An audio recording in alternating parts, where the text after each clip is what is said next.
Mom. It's great here. The food is fantastic.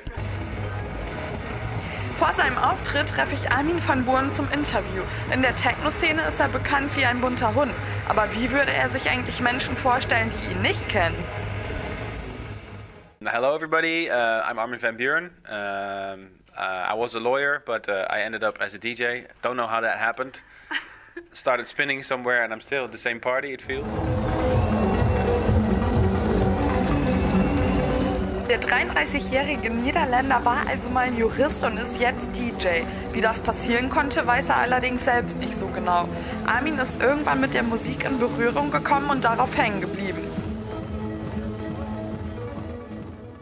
Had quite a few hit records around the world. Yes, but you're the most famous DJ, or one of the most famous DJs of the world. Why do you come to the Nature One? Why not? Nature One is one of the best festivals for me worldwide, and it's definitely in the top 10 of my favorite festivals around the world. With like Creamfields, Global Gathering, EDC, Miami Winter Music Conference. Nature One is one of the festivals you want to be for my kind of music.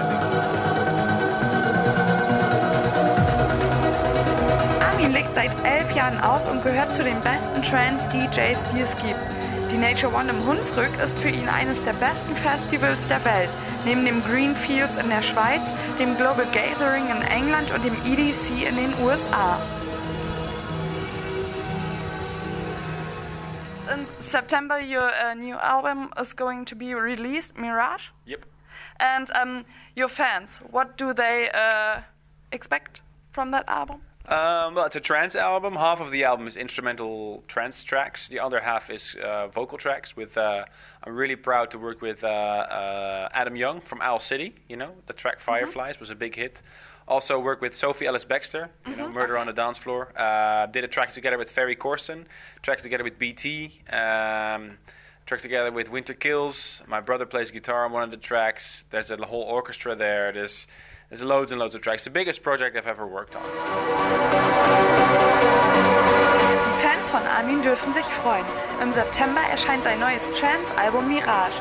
Es ist das größte Projekt, an dem er je gearbeitet hat, sagt er. Die Hälfte der Songs sind reine Instrumentalstücke, die anderen Songs sind Vocal Tracks. Für das Album hat sich Armin Unterstützung im Studio geholt. Besonders stolz ist er auf die Zusammenarbeit mit dem Amerikaner Adam Young von Old City und der Britin Sophie Ellis-Bextor. Yeah, so many great things. I'm really happy with it. Okay, thank you. No worries.